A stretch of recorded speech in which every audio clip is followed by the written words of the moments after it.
Hello Internet and welcome to Confessions of a Retro Gamer. This week I would love to confess about my absolute fanboy love of the Ultimate Warrior. We're also going to gush a bit about some of the games he was in and, well, just what I think about him going in the Hall of Fame this year. This is the website I write for, it's madhatreviews.co.uk. Good old UK guys. As you can see, Vince McMahon loves making money, and to do that this year he's brought the Ultimate Warrior into the Hall of Fame. What are your thoughts on that? To be honest, that's 24 years ago. The first time I saw the Ultimate Warrior was on Wrestlemania 6, and he won the championship from Hulk Hogan. I gotta say, I've just sat and watched WrestleMania 6 once again, and I still love it to this day, and I still love the Ultimate Warrior. A lot of people give him hate because of what he's done in wrestling. He got pushed too much, he walked away, he did this, he did that, he did the other. Who cares? People have walked out of wrestling all the time. Steve Austin did it in mid-2000s. Punk's just walked away now.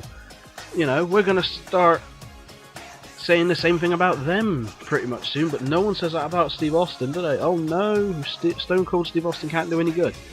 Or, sorry, do any wrong. Oh well, never mind. I love Stone Cold Steve Austin. I think Punk was way ahead of the game, but unfortunately, you know, Vince just wasn't behind him like he should have been, you know, unfortunately. That was WWF Superstars for the Gameboy, you know, it's alright for a Game Boy game. There are better out there, I'd imagine, but probably not. The Warrior pretty much did everything in WWE, well, WWF back in the day. You know, he won the Intercontinental Championship twice. Then he beat Hulk Hogan in I think it was the very first champion versus champion title match at Mania 6. You know, he entered the Rumble twice. Quite ironic that he's in the Rumble now, because I'm playing Wrestlefest. 1988 when Hacksaw Jim Duggan won it. You know, whenever Hacksaw comes out and goes ho, I go no, because you know I don't like Hacksaw Jim Duggan. Oh, monotonous. And, you know, 1990s Royal Rumble when that was it. Hogan and Warrior colliding. Almost like, was it Royal Rumble 2001? When Steve Austin and The Rock collided midway. That was what fans wanted, you know. It was the two biggest baby faces. You know. No one can fault what the Warrior did. You know, he got pushed to the moon and then he walked away. Maybe his politics were a bit wrong, but you know, he was given the chance of a lifetime and he took it. You know, how many fans of today and wrestlers of today would love that opportunity? You know, go back to the late 80s and early 90s. Try to catch what the Warrior had. You know, it was lightning in a bottle. And unfortunately, you know, Jim Hellwig or the Warrior, whatever his name is nowadays, he doesn't play ball with everybody. You know, he marches to his own drum. He marches to his own beat, plays his own banjo, I suppose. But that's what he is. He's just a man's man. You know, he doesn't suffer fools gladly, which is just a ridiculous word in a sense. But enough about the gush of the Ultimate Warrior for that. You know, he's gone into the Hall of Fame Saturday. Obviously for us guys in the UK it's a bit of a time difference. We're not going to get Mania tonight until I think it's either midnight or 1 AM. But you lovely guys in the USA are going to have it pretty soon actually. You lucky people. Unless of course everybody logs on at exactly the same time and blows the servers up. Please don't do that, because I'd love to watch Undertaker versus Brock Lesnar. That's the only match I'm interested in for WrestleMania 30. 10 years ago, I was sat at my sister's house and waiting with masterly bated breath to watch WrestleMania 20 from start to finish, and I couldn't wait. This year, I am not interested whatsoever because the booking is terrible. I hope Daniel Bryan wins against Triple H and then goes on and wins the belt. I really do.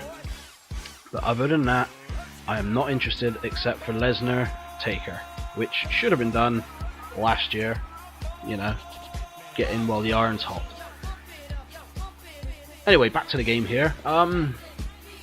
Yeah, I chose to do this because, you know, the Warrior never won the Royal Rumble. I think he was only in two, like I said, 1988 and 1990s.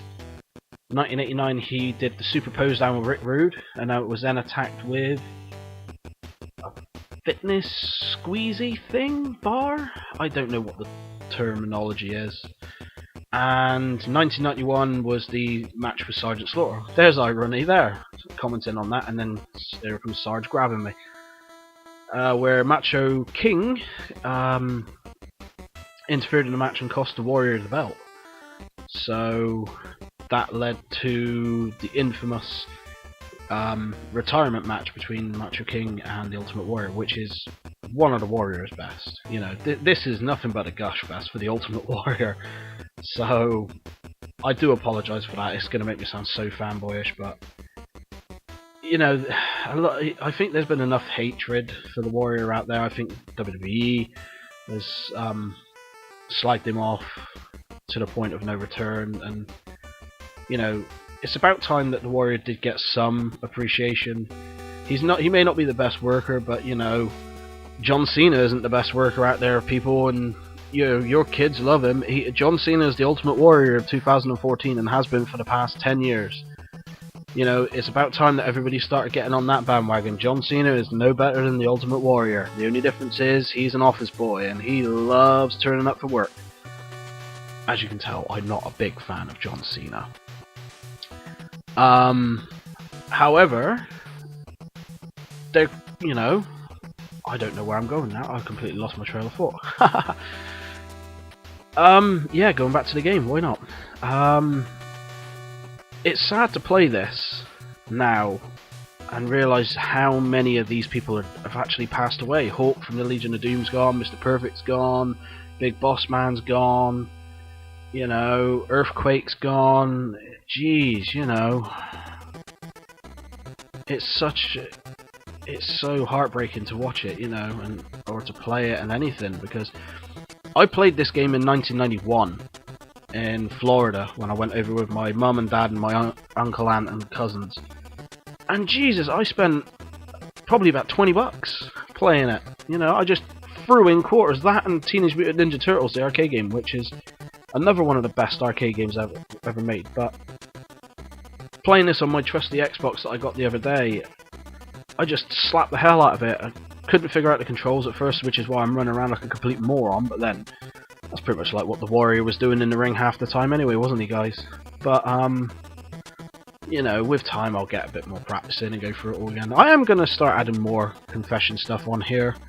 There's going to be a video like every week or every 2 weeks, I suppose. The game is great. The music is annoying. That's one thing I found when I was playing it again, you know?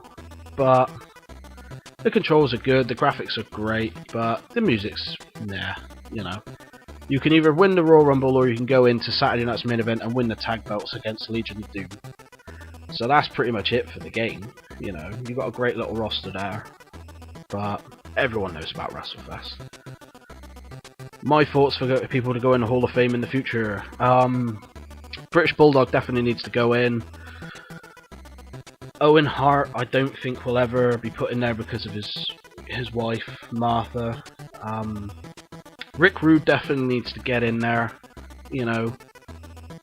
I think Boss Man needs to go in. Maybe the natural disasters, Earthquake and Typhoon. The Rock and Roll Express need to go in. The Midnight Express and Jimmy Cornette, I love you, man. You know, you're a man. You're everything in wrestling that a manager needs to be. Well, that's it from me. I hope you've enjoyed watching this little video and my gushing about the Ultimate Warrior. Please visit the website madhatterreviews.co.uk to get your weekly dose of Confessions of a Retro Gamer. Like I said, it's the articles I write every week. But also, we review everything. It's everything for your media needs. The website is updated daily with stuff from every kinds of media. You have book, CD, DVD, and cinema. And you get the occasional interview with certain celebos. So please, like, subscribe, reshare, retweet, do whatever you gotta do. And thank you very much for watching. I've been Retro Phil, and that's my confession. Thank you very much.